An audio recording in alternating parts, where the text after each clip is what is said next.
DJ Guddu कोरिया बाजार। जब से भीम जी के दिहल अधिकार पवलू हो,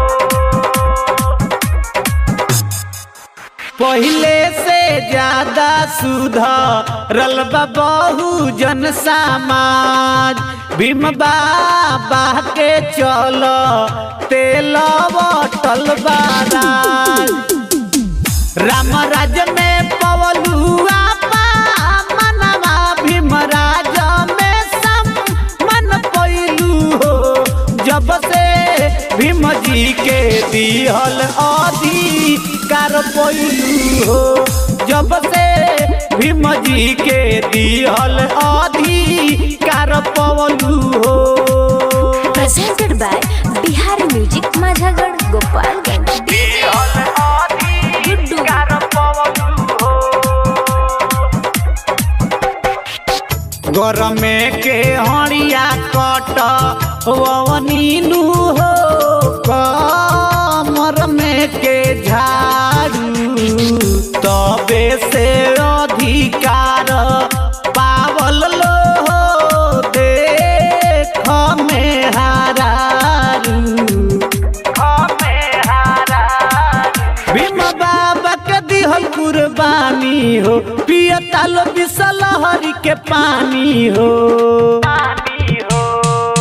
जानेला जहान भीम महान के लिखल संविधान पवलू हो।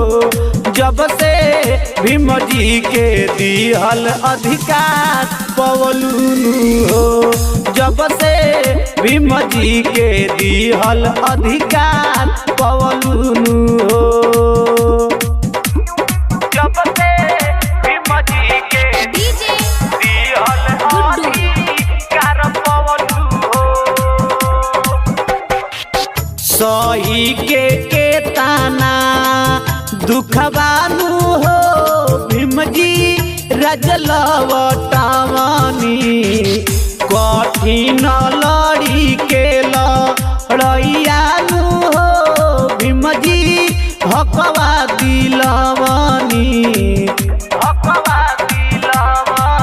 भीम जी के हई कमाई हो, तबे से इज्जत भेटाइल हो।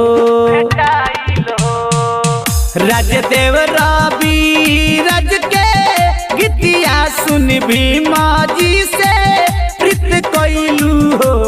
जब से भीम जी के दिहल अधिकार पवलू हो, जब से भीम जी के दिहल अधिकार पवलू